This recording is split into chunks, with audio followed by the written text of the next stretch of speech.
ఆంధ్రప్రదేశ్ రాజధాని అమరావతిలో శనివారం తీవ్ర ఉద్రిక్తత పరిస్థితి ఏర్పడ్డాయి.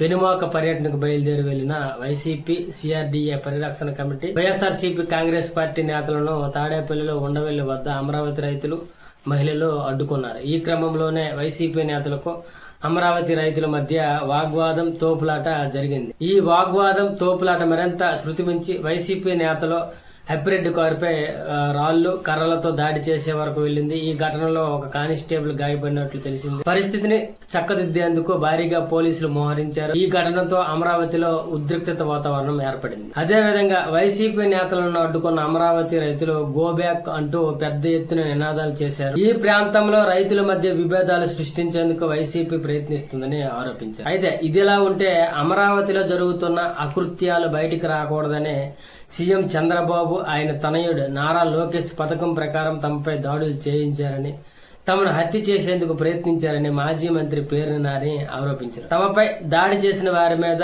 హత్యాయత్నం కేసులు నమోదు చేసి చర్యలు తీసుకోవాలని డిమాండ్ చేశారు. మరోవైపు రాజధాని భూ సమీకరణలో భాగంగా భూములు ఇవ్వని రైతుల పొలాల్లోకి కొండవీటి వాగు నీళ్లు వదిలారని వైసీపీ ఆరోపిస్తుంది. అమరావతిని రాజధానిగా అంగీకరించిన తర్వాతే వైసీపీ నేతలు ఈ ప్రాంతంలో పర్యటించాలని అమరావతి రైతులు డిమాండ్ చేశారు. భూములు ఇవ్వని రైతులపై కక్ష సాధింపులకు దిగుతున్నారంటూ ఆ పొలాల రైతులను పరామర్శించేందుకు రైతుల పరిరక్షణ కమిటీ సభ్యులు అమరావతిలో పర్యటించాలని భావించారు. అయితే అమరావతి రైతులు, మహిళలు వారిని అడ్డుకోవడంతో అక్కడ తీవ్ర ఉద్రిక్తంగా మారింది.